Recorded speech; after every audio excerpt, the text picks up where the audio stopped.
Number 3, Deputy Stephen Donnelly's question. The programme for government contains a commitment that public funding for political parties will be tied to the level of participation by women as candidates those parties achieve. On the 8th of June 2011, I published the General Scheme of the Electoral Amendment Political Funding Bill 2011. The General Scheme includes provision for a requirement that to qualify for full state funding under Part 3 of the Electoral Act 1997, a qualified political party will have to have at least 30% women candidates and at least 30% men candidates at the next general election. This is to rise to 40% after 7 years. Half of every payment to a qualified political party is to be made contingent on meeting those requirements. The relevant heads of the bill to provide for these new arrangements are set out in Part 5 of the General Scheme as published. I believe that the approach provided from the scheme is both practical and sound, and I intend to proceed in this manner. Payments made to qualified political parties under Part 3 of the Electoral Act 1997 are linked to performance at a general election, and these new requirements will therefore apply in respect of candidates of political parties only at a general election.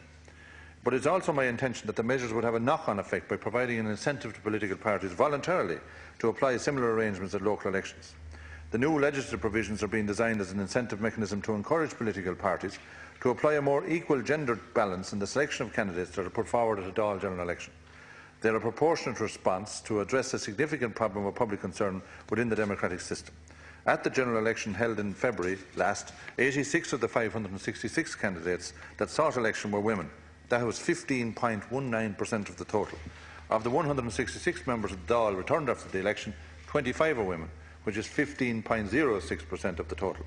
So the proportion of men to women in the population of Ireland is 50-50, yet this has never been reflected in Dáil representation, and this modest proposal is giving an opportunity for political parties to have greater representation in the Dáil, but also to ensure that there is greater representation on the slate of candidates of both genders. And Jack Stephen Donnelly. Yeah. Minister, as I've said to you before in the House, I strongly commend what you're doing, and the spirit of my question is that I think there is a real opportunity here to have much more meaningful reform at the local level and at the national level.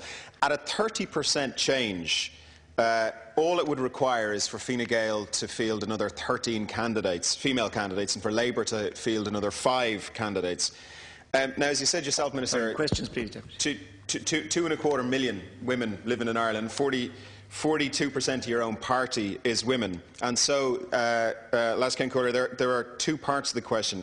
First of all, within the relatively modest change required to move to 40% quickly, which would see a fantastic change, is it not a reasonable thing to do now in the context of the fairly small changes that would be required?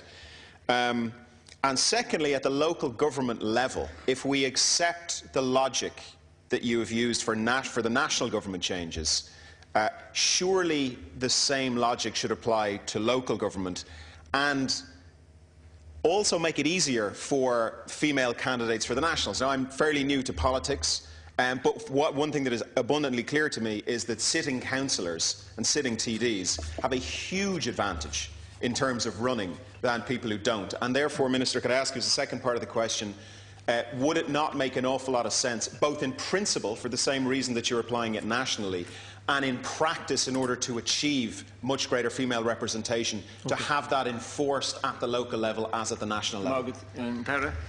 I have great sympathy with the question and the tone of the remarks by Deputy Donnelly, and I certainly have I would see this as a staging post towards achieving your objective. But I think that there is certainly a conservative culture in the manner in which these matters can be addressed, not least by men, but also by women. There's a balance to be struck about increasing the participation rate of women in politics, but equally people want to be there of either gender on merit. So there's nothing stopping people from actually standing as a candidate in an election for any political party, or political parties going to 50-50 if they wish. But what I'm saying is setting a floor in legislative form that at least 30% of both genders will be considered by political parties. It doesn't apply to independents at the moment, but maybe that's you're representing those, Deputy Murphy. Supplementary, are you happy? Yes, please. Very brief. Thank you. Very briefly.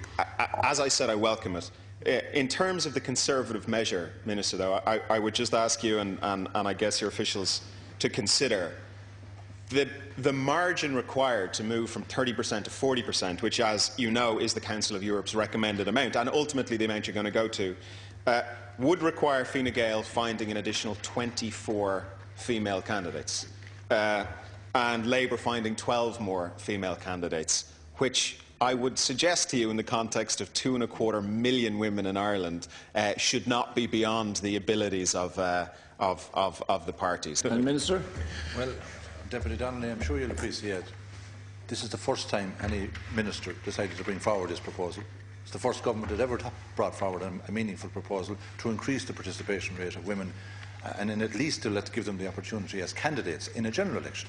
Now, the funding is linked to general elections. If funding was linked to local elections, I would equally be able to apply that down along the line. But maybe that would happen in the future. But I accept the Deputy's sentiments. I certainly are, in principle and in the spirit of what he has asked the question, I find no difficulty with it. But I am linking it in the first instance to general elections, and I'm asking political parties to take due regard to it in respect of local elections.